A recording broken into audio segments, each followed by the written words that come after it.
Today I'm going to continue with my reading of Story, a cautionary tale by Tim Holmes and various and sundry. And in the pages that I'm reading, Tim has added a drawing, and you'll notice that the waves come in the shape of a woman in Tim's story, or in Tim's drawing. And this is a collaborative artwork. Um,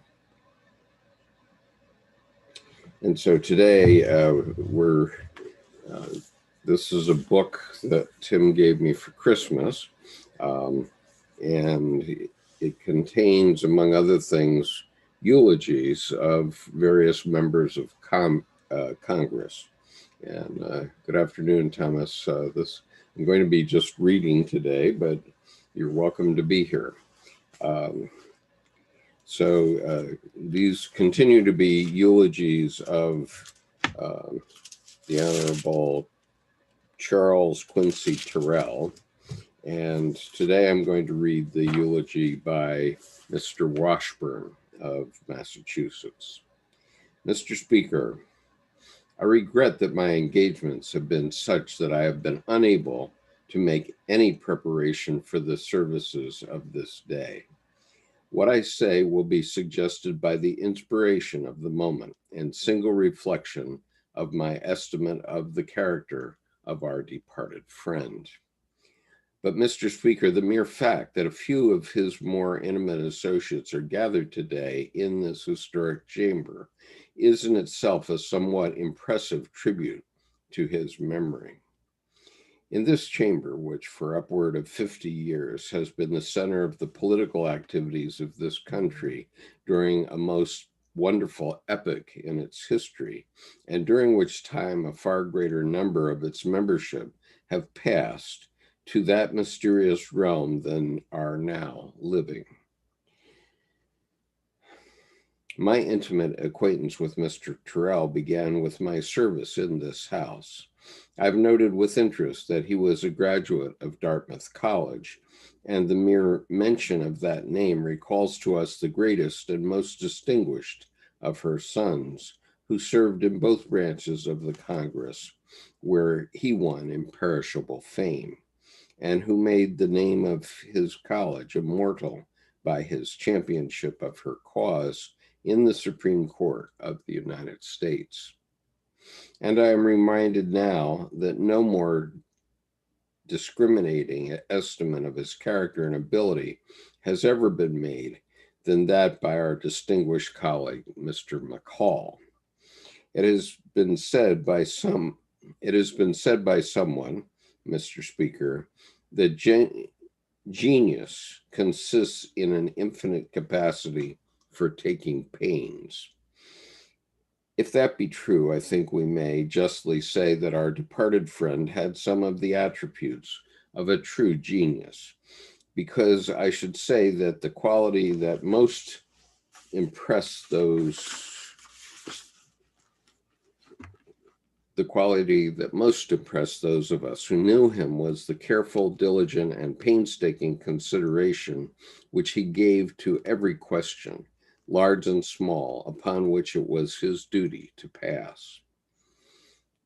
Courteous, obliging, of a friendly disposition, he had endeared himself and justly to his associates, and yet his desire to harmonize his views with those of his party never prevented him from standing firmly for what he believed to be right, and on more than one occasion led him to disagree radically with friends whose opinions he highly valued. I suppose, Mr. Speaker, that in estimating a man's character, we may justly ascribe the greatest praise to that character which is so well rounded as to adequately and completely respond to the very duties which every man in this world is obliged to face. And my acquaintance with our friend leads me without hesitation to say that he was always loyal to his country, to his church, and to his family. and that he never failed to, in performing to the fullest of his ability, the exacting requirements imposed in all of these relations. Mr. Tyrrell represented, Mr. Speaker, a Massachusetts district rich in historic associations. It was there that Eliot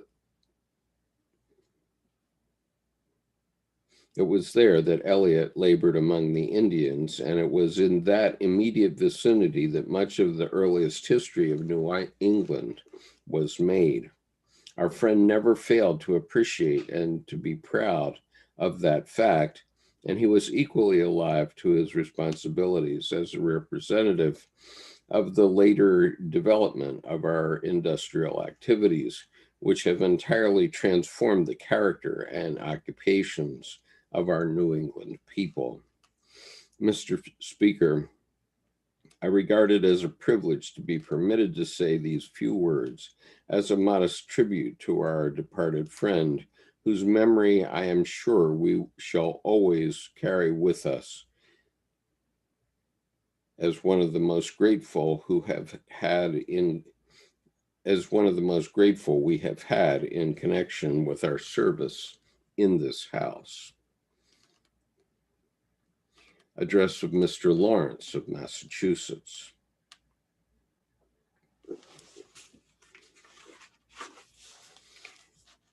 Mr. Speaker, for the second time during this 61st Congress, the members of the Massachusetts delegation have been saddened by the loss of a beloved and respected associate.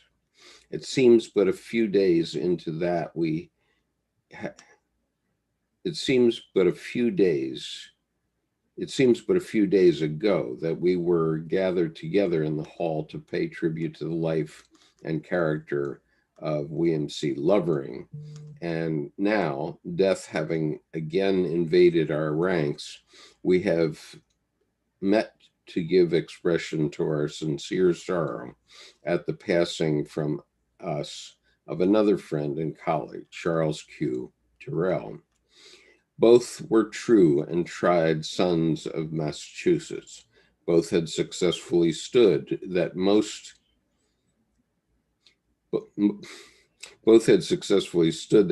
trying of all tests, the test of service.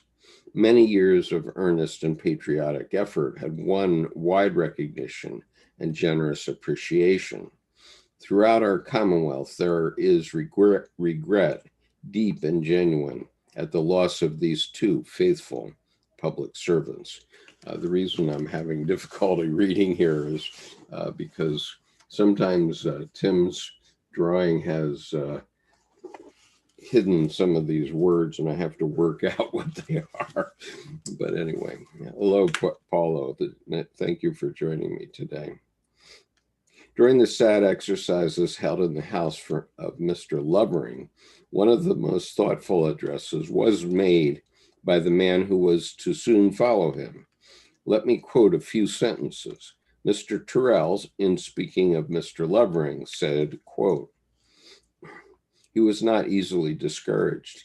He did not drop a matter because the majority were against him. He returned again and again to the charge. If his original proposition was voted down, again it would appear, perhaps in a changed or modified form, and be pushed forward with enthusiasm. If defeated, it did not discourage him, but stimulated him in renewed effort under different conditions. He had been taught the valuable lesson of patience and of untiring work." Unquote. Well, may these words be spoken of him who uttered them. Charles Q. Tyrrell had indeed been taught the valuable lesson of patience and untiring work. He was simply indefatigable in attention to his legislative duties and to the needs of his congressional district.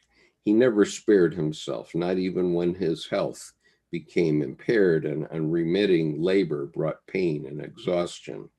He, too, was not easily discouraged, and he rarely met with defeat.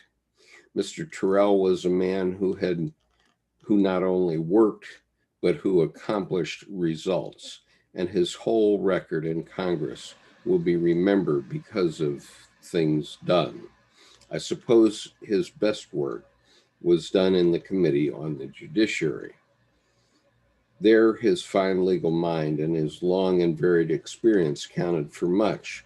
One thing cannot be said too often, that in grappling with difficult and perplexing problems within the jurisdiction of the committee, he never thought for an instant of political consequences. He did what seemed to him to be right and was apparently indifferent to the results upon his political fortunes. His courage was recognized by his associates upon the committee and in the House, and he was always held in high honor, therefore. I shall not attempt today to speak in detail of the life and public service of our friend. That has been done effectively by his successor and by other members of the House, especially qualified to bear testimony to the usefulness of that life and to the high quality of that service by many years of intimate companionship and by ties of a common service. There is really little occasion for me to say anything. And yet, I would not let this occasion pass without speaking of my admiration for his many fine qualities of mind and heart, and my affection for him, and of my sorrow that he should have been taken from us. Someone has said that the making of friends who are real friends is the best token of a man's success in life. This indeed was Charles Terrell's life, successful in large measure. Friends he had here and at home, who rejoiced in his achievements and who welcomed every opportunity to show that they were real friends. Quote, who knows the joys of friendship, the trust, security, and mutual tenderness, the double joys where each is glad for both. Friendship our only wealth, our last retreat and strength, secure against ill fortune and the world. Our friend is gone, but we can even now rejoice in the memories he has left. A life characterized by devotion to duty a life characterized by devotion to duty cannot fail to be an inspiration during the coming years.